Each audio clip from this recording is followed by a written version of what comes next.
Hello अस्सलाम वालेकुम girls boys, कैसे हैं आप? ठीक है। I hope you all will be fine and doing great at your homes.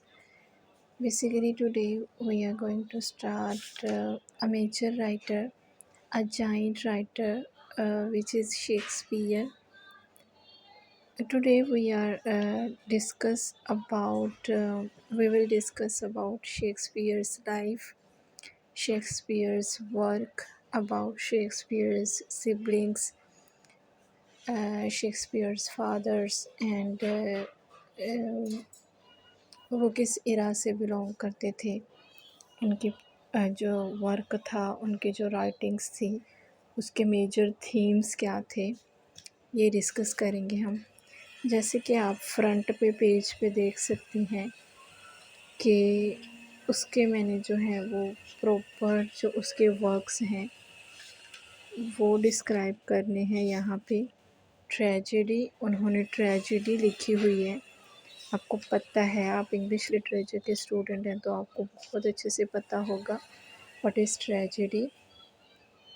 In Aristotle's words we can say that tragedy is the imitation of an action that is serious and also has every magnitude complete in itself, in language with pleasurable accessories, each kind brought in separately in the parts of the work in a dramatic but not in a narrative form. Okay, ये Aristotle की tragedy की definition थी. आप इसको search करेंगे तो आपको easily मिल जाएगी.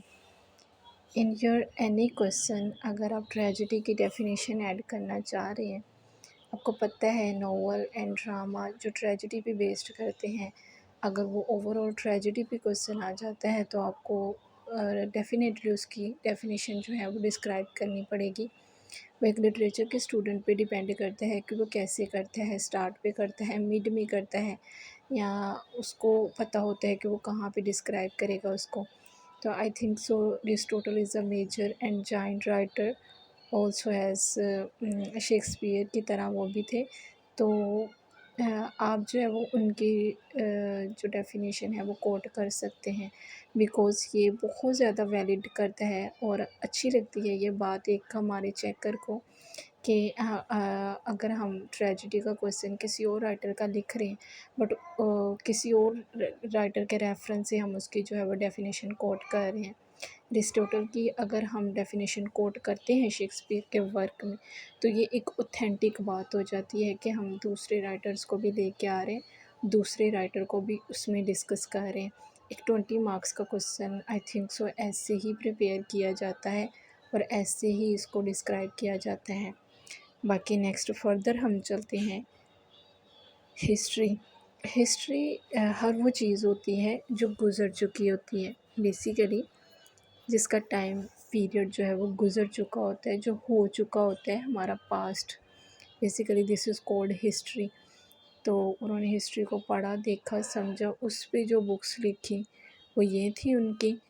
किंग्स को हम भी अगर लिखें हिस्ट्री में, हम देखें तो हम अपनी सल्तनत उस्मानिया देखेंगे, हम ऐसे अपनी पुरानी जो सल्तनत है उसको देखेंगे हिस्ट्री में कि कहाँ से राजा महाराजा कहाँ से स्टार्ट हुए थे, कौन आगे उसका बेटा बैठा, इस तरह से हम देखते हैं.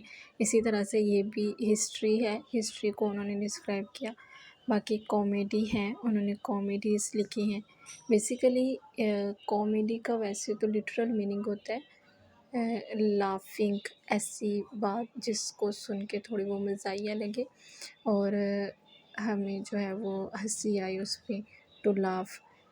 किसी पे हंसी मजाक पे हमें वो हंसी आई उस बात पर. बट ये जो राइटर्स थे ये किसी और तरीके से इसको डिस्क्राइब करते थे, जब वो उस टाइम पीरियड के हिसाब से. ये कॉमेडी ऐसी कॉमेडी नहीं थी कि आपको हर लाइन पढ़ते हुए हंसी आए या हर एक लाइन पढ़ते हुए आपको मजाक लगे.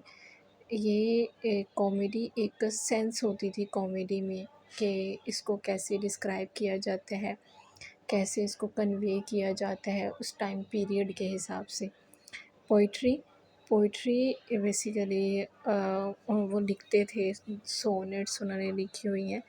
पोइट्री का हम उर्दू मीनिंग दें तो शायरी.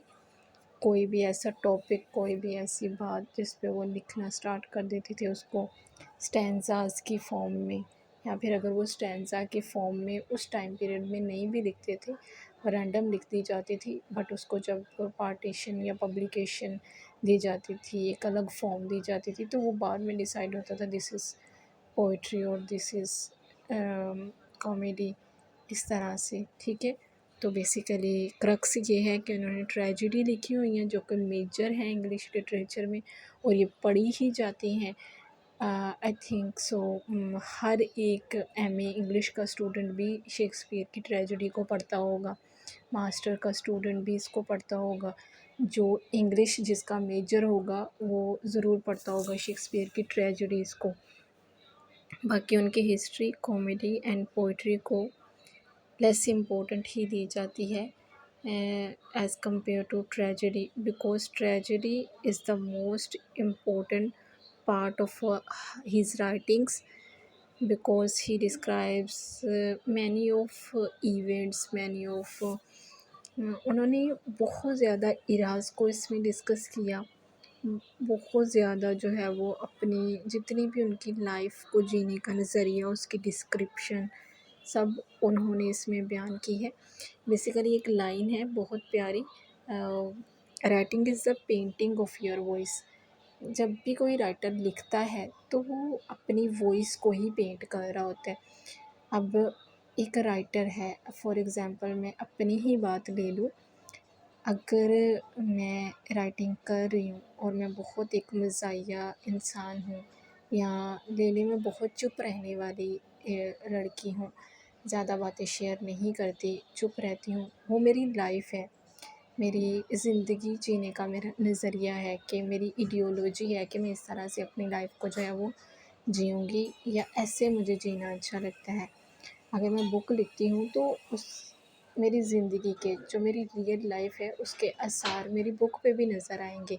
मैं अपनी बुक को भी उसी तरह से डिस्क्राइब करूँगी। कहीं न कहीं हमारे थीम जो हैं, जो हमारी ज़िंदगी में होता है वही हम बुक में भी डिस्क्राइब करते हैं। तो शेक्सपियर की भी अपनी पर्सनल लाइफ में कुछ ट्रेजेडीज़ रही होंगी, जो उन्होंने इतनी अच्छी ट्रेजेडी लिखी और वर्ल्ड वाइड इंटरनेशनली नेशनली जो है वो पॉपुलैरिटी मिली उनकी ट्रेजेडीज़ को। तो ऐसे ही होता है, एक राइटर ऐसे ही लिखता है। बाकी आप नाम देख सकते हैं ट्रेजेडी के, हिस्ट्री के, कॉमेडी के एंड पोइट्री के। एंड अगर आपको मेजर वर्क्स पे आ जाता है तो आप ट्रेजेडी में से हैमलेट को ज़रूर पढ़ेंगे, इसके मेजर थीम उठाएंगे, एंड जूलियस सीज़र को ज़रूर पढ़ेंगे, इसके major theme King Lear, Macbeth, Othello, ये जो है रोमियो एंड जूलियट, ये मोस्ट इम्पोर्टेंट हैं। ये इनकी पूरी लाइफ को, इनकी ट्रेजेडी के जो मेजर थीम्स हैं, ये इनफ है उसको डिस्क्राइब करने के लिए, ठीक है। Hamlet, Julius Caesar, King Lear, Macbeth, Othello, Romeo and Juliet. बाकी thank you so much, I think so मैंने आपको जो है वो कन्वे कर दिया है अपना message. Thank you so much.